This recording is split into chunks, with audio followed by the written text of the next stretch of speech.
Hi friends, welcome to our YouTube channel.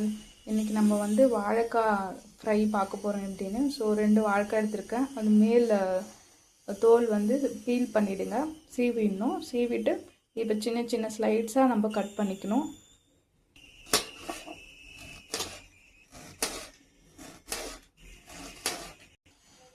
இப்போ இந்த மாதிரி சின்ன சின்னதாக மெலிசாக கட் பண்ணிக்கணும்.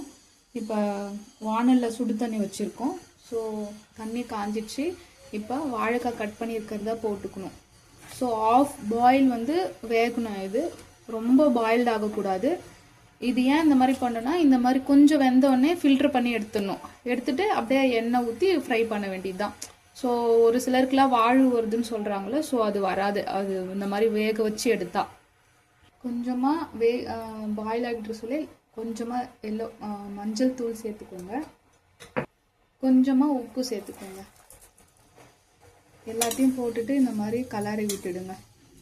இந்த மாதிரி செஞ்சு சாப்பிட்டோன்னா வயசானவங்களுக்கெலாம் வாயு தொல்லைன்னு சொல்லுவாங்க. ஸோ அந்த மாதிரி வராது, எந்த எஃபெக்டும் வராது. ஸோ இந்த மாதிரி பண்ணுறது கிறிஸ்பியாகவும் இருக்கும், குழந்தைங்களுக்கு நல்லா ரொம்ப விரும்பி சாப்பிடுவாங்க. இப்போ நல்லா பாயில் ஆகிடுச்சு. ஸோ ஃபில்ட்ரு பண்ணி பிளேட்டில் எடுத்துக்கணும். இப்போ வாழைக்காய் வந்து பிளேட்டில் மாற்றிட்டோம். இப்போ சீசனிங் பண்ணணும். தேவையான அளவு எண்ணெய் ஊற்றிக்கோங்க.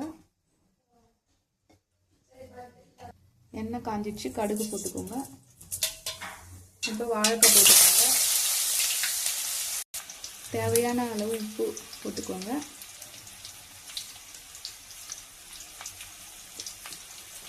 தேவையான அளவு மிளகாய் பொடி சேர்த்துக்கோங்க. இப்போ லைட்டாக தொழவி விடுங்க. இந்த மாதிரி சிம்மில் இருக்கணும் கேஸு. நல்லா ஒரு 5 minutes நல்லா ஃப்ரை பண்ணணும். இப்போ நல்லா ஃப்ரை ஆயிடுச்சு. இப்போ நம்ம சாப்பிட்லாம். ரசம் சாதத்துக்கும் சாம்பார் சாதத்துக்கும் நல்லா இருக்கும். தேங்க்யூ. Subscribe, support us.